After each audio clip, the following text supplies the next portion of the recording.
ॐ अज्ञानतिमिरन्धस्य ज्ञानाञ्जनशलाखया चक्षुरुन्मिलितं येन तस्मै श्रीगुरुवे नमः। नमो ॐ विष्णुपादाय कृष्णप्रेष्ठाय भूतले श्रीमते भक्तिवेदान्तस्वामिन् इति नामिने। नमस्ते सरस्वते देवे गौरवाणी प्रचारिणे निर्विशेषा शून्यवादी पाश्चात्य देशतारिणे।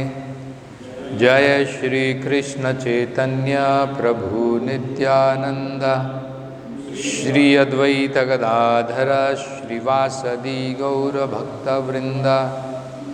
हरे Krishna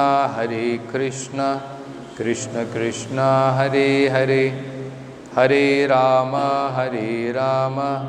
Ram Ram Hare Hare.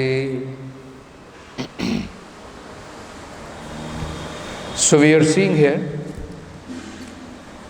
Lord Kapila step by step is explaining about the evolution of different subtle materials.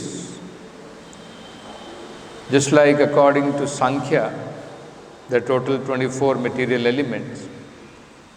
So how these different material elements comes into existence are very nicely explained.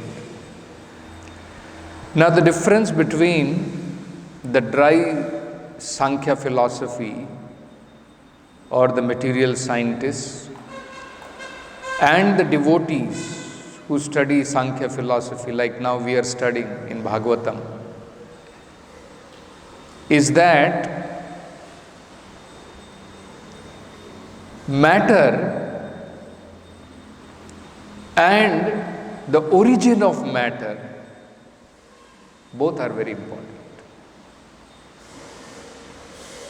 The material scientist, they study only matter. But behind the matter, if there is no spirit, then matter is dull. Just like Prabhupada gives an example. He says, imagine there is a land which is lying vacant, undeveloped. Nobody has touched it.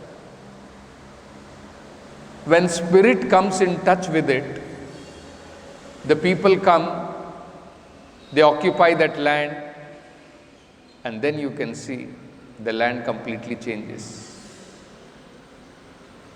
Isn't it? The house, there is a house, it is lying vacant. Years together, cobwebs are coming, dust is coming.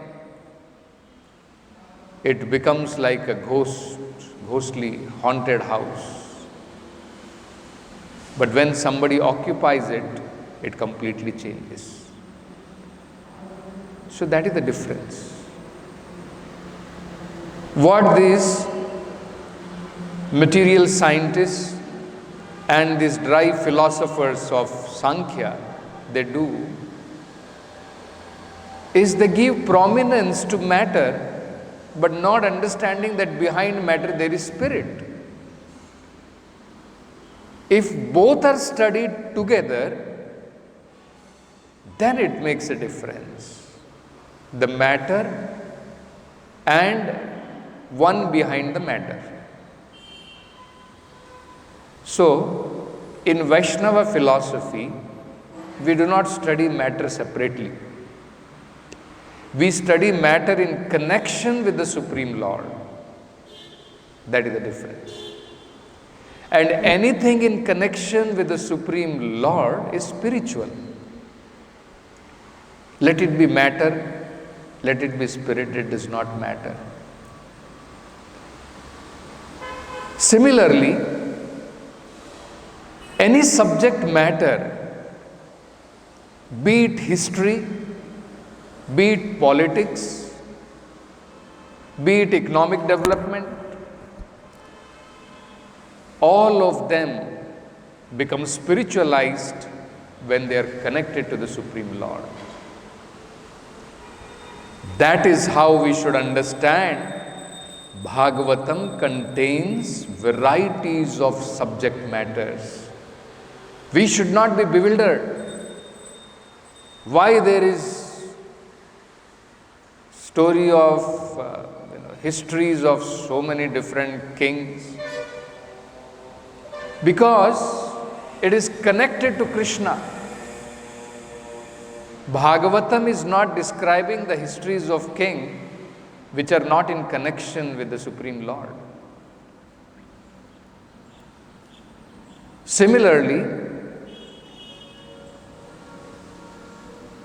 matter, creation of different material elements, Sankhya philosophy, unless we see it in its complete form, being connected to the Supreme Lord, then it is otherwise dry subject matter. So that is how we should see it. Because in Bhagavatam, you will find these varieties of subject matter, but all connected to Krishna. When the sages in Naimisharanya are asking Suta Goswami about different questions, when they are asking, please describe if this is connected to Krishna. If this is not connected, however interesting it may be, they are not inclined to waste their time in hearing those subject matters. So, why we take interest in understanding all this subject matter is because Nirbandhe, Krishna Sambandhe, all these are connected to Krishna. So here you can see, we'll try to understand how this is connected to spiritual life, understanding of what Lord Kapila is explaining. So previous verse, we had discussed about the actions of air, how air is produced from space or ether, and how air is felt, what are the actions by which we can feel air. So we saw that it is by touch sensation. So along with the creation of air, the sense organ to feel air and the touch sensation, they are also created. Suppose air is created and the living entity is not given the touch sensation to feel air, then we cannot perceive air. Isn't it? So, there is touch sensation that is also created by the Lord. And then, let us say the skin, which feels softness, hardness, the touch sensation, that is also created. So that means sense object, senses, and the material element which is perceived by these senses, all are created one after another. So we saw about air in the last shloka.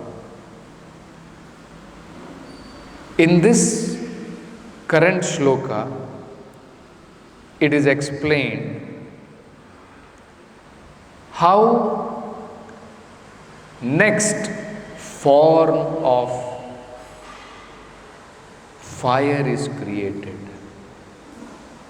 Now, up to air, you cannot feel the form. You cannot perceive the form. You can perceive in subtle way by touch. It is still perceivable. Mind you cannot perceive in any other way. Here at least with touch sensation you can perceive the air. Fire you can perceive by form. You can see the fire. Correct? So now what all is required to be created? What all is required? If you have to see a form, to perceive fire, what is the sense? Sunarma, what sense do you require to perceive fire? Eyes. Correct? Which senses you require to perceive air? Skin, right? So we saw how skin is produced along with touch sensation, because that is what is required for air. Now you require to see the form, right? Fire means connected with form. It has a form. So along with form, what do you require? You require senses to see the form. Correct? Now, Lord Kapila is explaining these different senses which perceive these different sense objects also differ from species of life. One species of life does not perceive the same as the other species of life.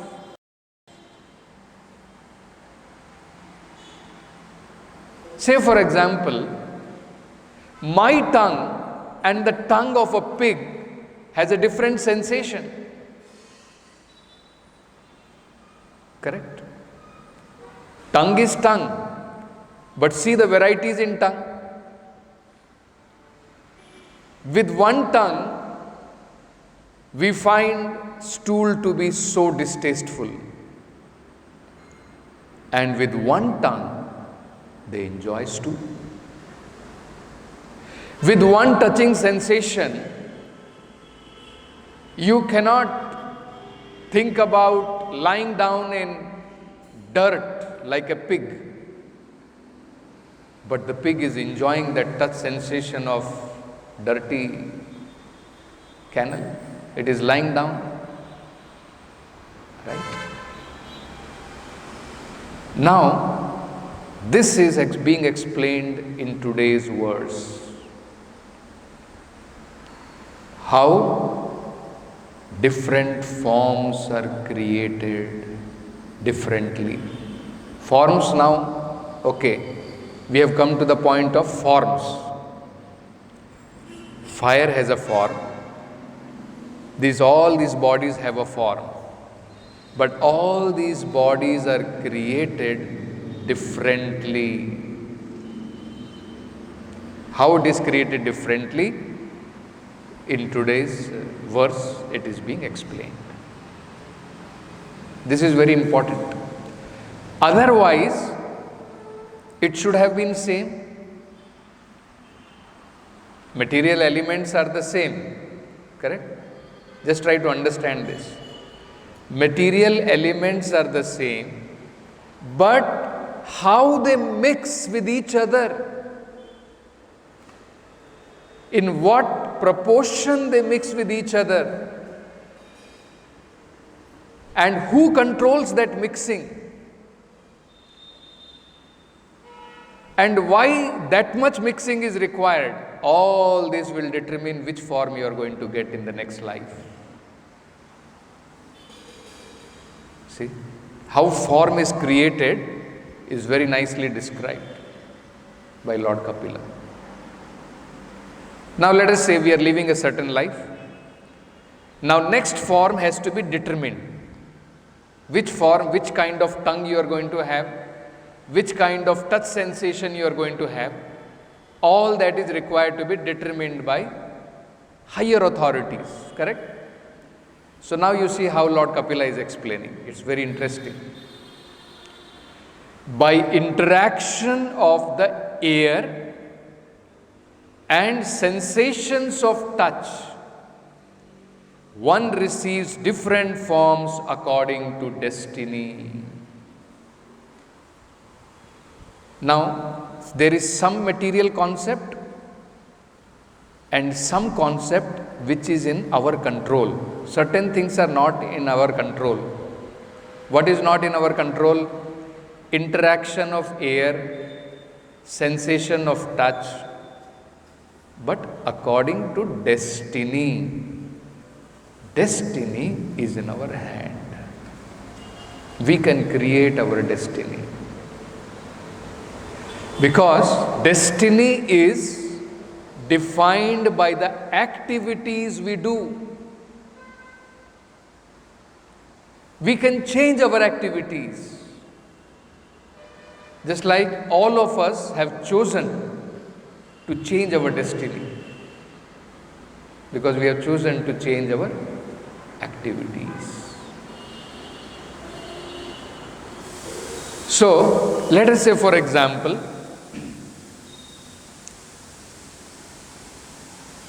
now Prabhupada explains this little bit more further in the purport. In the purport, Prabhupada even talks about mind, situation of the mind.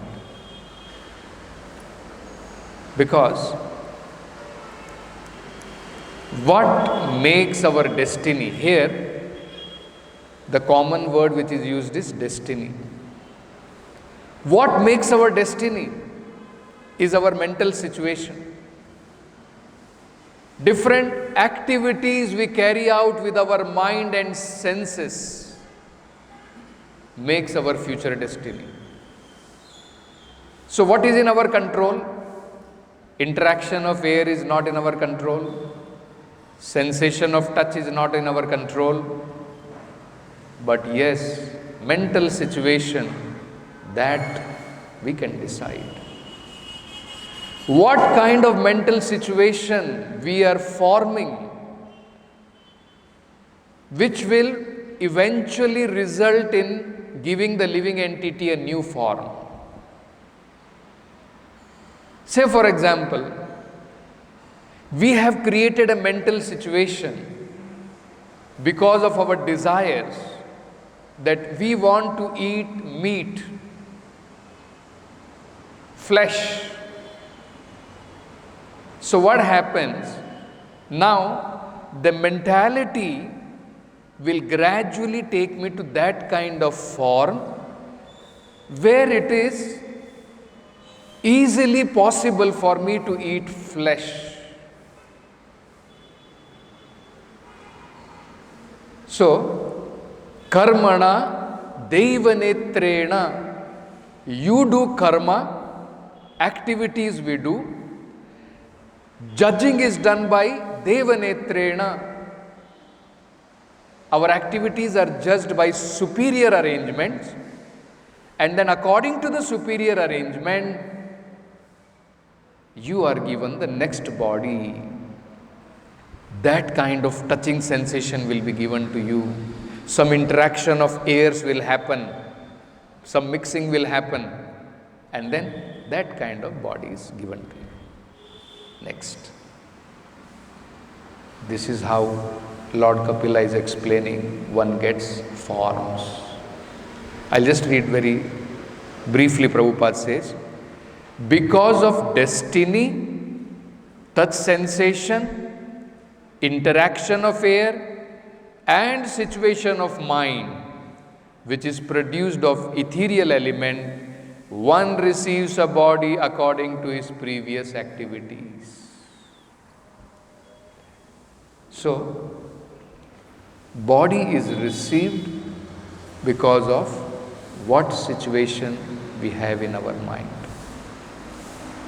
This is how you can see now Bhagavad Gita, when Krishna is saying, Yam yam vapi smaran bhava tyajati ante kalevaram, how it is very, very scientific. Krishna is explaining.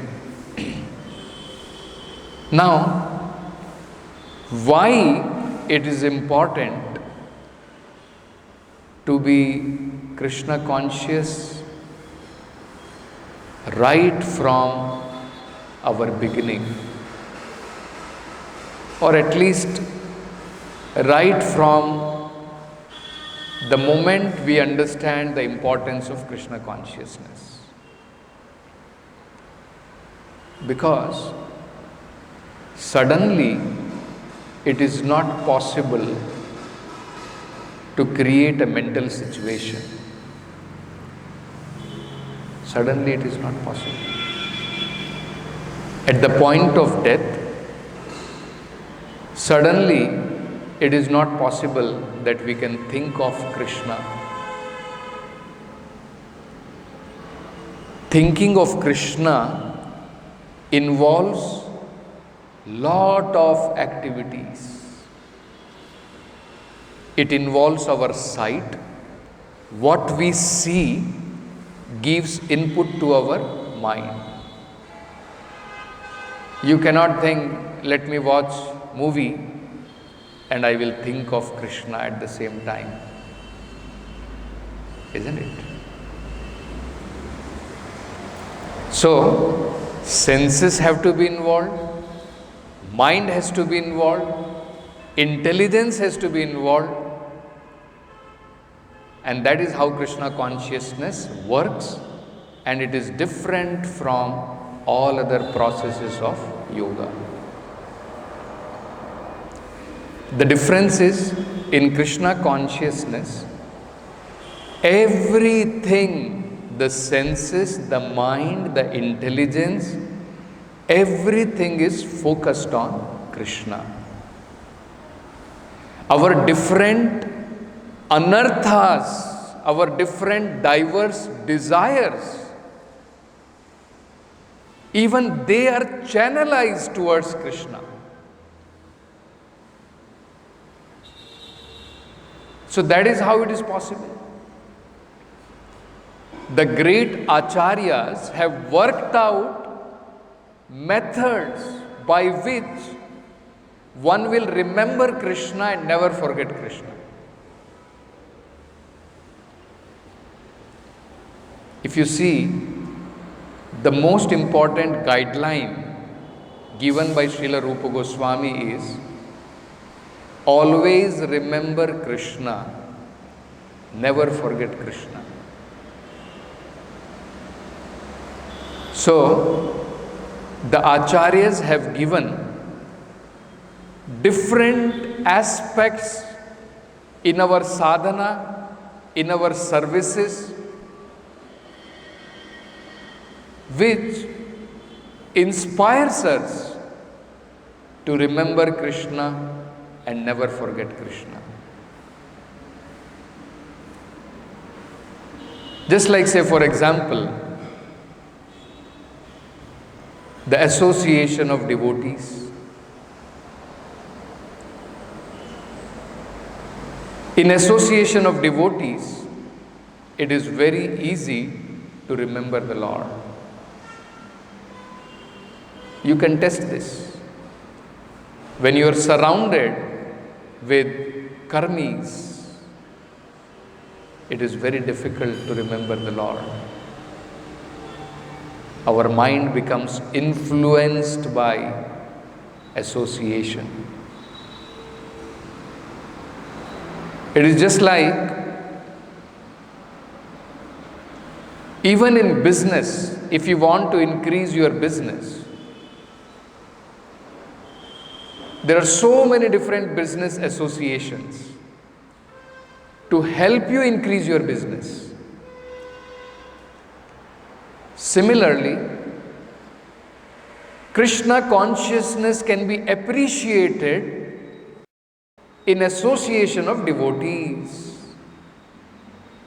Otherwise, it is very difficult.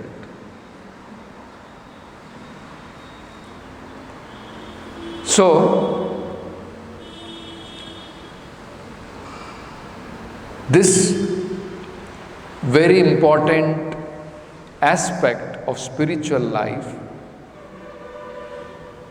how to mold our life in such a way that I can always remember Krishna and never forget Krishna, is very essential. Because finally, when we leave this world, whatever we have practiced in our life, it is tested. And if we remember the Lord and leave this world, then we go back to Godhead. And if we have maintained even pinches of desires in this material world, then we will have to come back again in this material world to satisfy those desires. Isn't it? So how much important it is, the practice of devotional service properly. Shaunaka Rishi, while questioning Suta Goswami,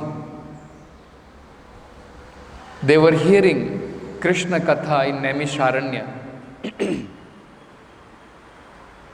And Suta Goswami was explaining the conversation between Shukdev Goswami and Maharaj Parikshit.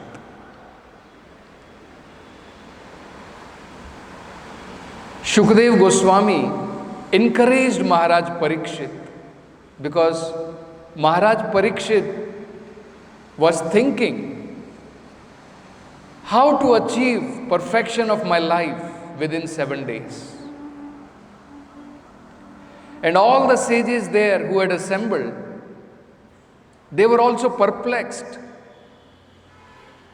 What should we give Maharaj Parikshit to practice by which he can perfect his life within 7 days? Because in the Vedic literatures, there are so many different methods and all of them are authentic, no doubt about it. The path of Jnana Yoga, the path of Ashtanga Yoga, all of them are authentic. But they were perplexed. What should we prescribe Maharaj Parikshit to do? He is asking. What should I do? And then Shukdev Goswami appeared. And all of them immediately accepted that yes, he is the most experienced of all these sages. And he should take the seat of guiding Maharaj Parikshit. So he was given the elevated seat, and immediately Maharaj Parikshit bowed down to him, accepted him as a spiritual master, and asked him the same question. Shukdev Goswami replied that yes, the most important thing you should do in all circumstances, in all time, is put your mind in Krishna consciousness by hearing, by glorifying, and by remembering Krishna and his different activities. So, when Shukdev Goswami answered the question of Maharaj Parikshit, Shaunak Rishi and the other sages, they were very glad to hear this conversation from Suta Goswami. So Shaunak Rishi got up and he asked Suta Goswami that I heard Maharaj Parikshit was a great devotee of the Lord. Similarly, Shukdev Goswami, he was also another great devotee of the Lord. And by contrast, if you see, both of them were completely opposite. Maharaj Parikshit, he is a householder, he is a king, surrounded with so many different responsibilities in his life. Shukdev Goswami is in the renounced order of life, nothing to do with anything material, and still both of them are great devotees of the Lord. So Shaunak Rishi says that when the conversation is happening between the two Mahabhagavatas, then the subject matter must be completely related to the Supreme Lord. So please, without wasting time, we want to hear more and more of this subject matter, what they discussed.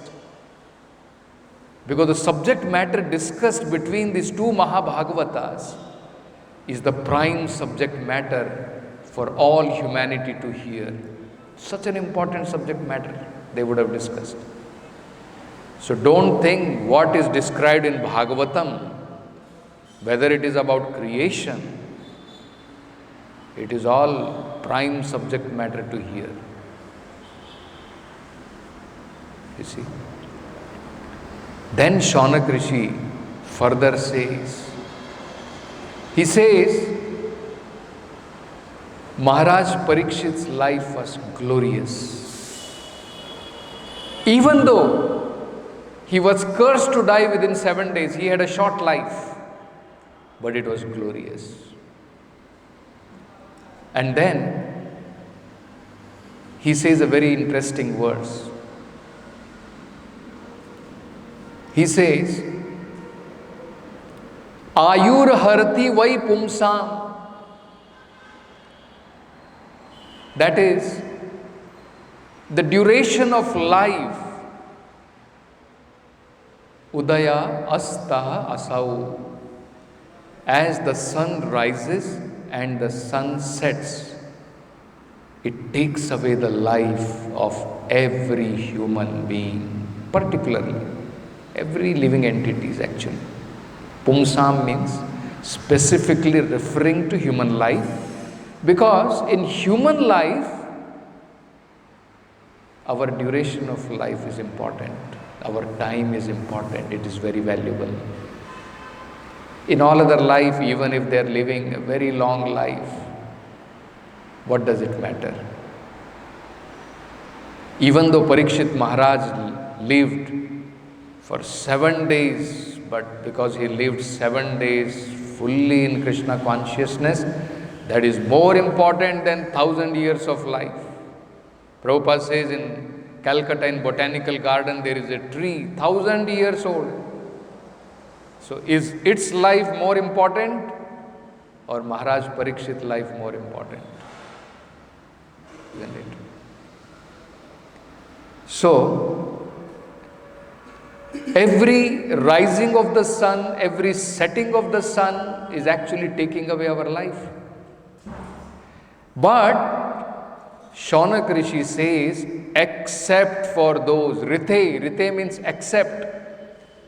except for those who are engaged in discussing the topics about Lord Krishna. The sun cannot, rising of the sun and setting of the sun cannot take away his life. So one may wonder how it is possible. Even the devotees, factually Maharaj Parikshit, also after hearing Bhagavad Katha, he also left. Prabhupada says, actually devotees, even his becoming old, becoming so-called diseased, is nothing but a stepping stone to his eternal life with Krishna. Their life is being taken away to prolong their existence in this material world. Devotee's life is being taken away to give him eternal life. So there is a difference. When a devotee leaves this world, at every moment being Krishna conscious, he is entering into eternal life. So where his life is being taken away, he is getting eternal life after that. Whereas people who are wasting their time without Krishna consciousness, they will be wandering about, rotting in this material world, again and again, up and down. So that is the difference. So, this instruction of Maharaj Parikshit's life, Shukdev Goswami telling him that yes,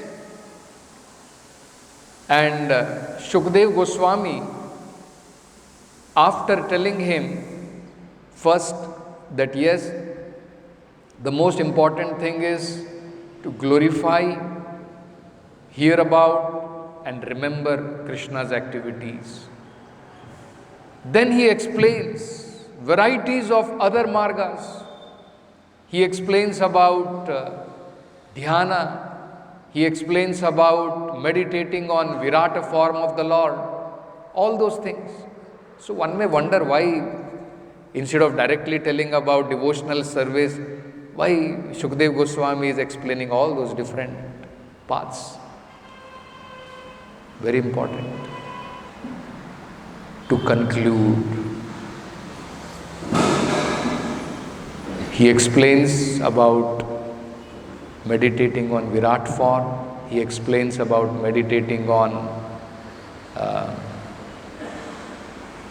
Paramatma in the heart, and finally concludes, Tasmat. Again he repeats that verse.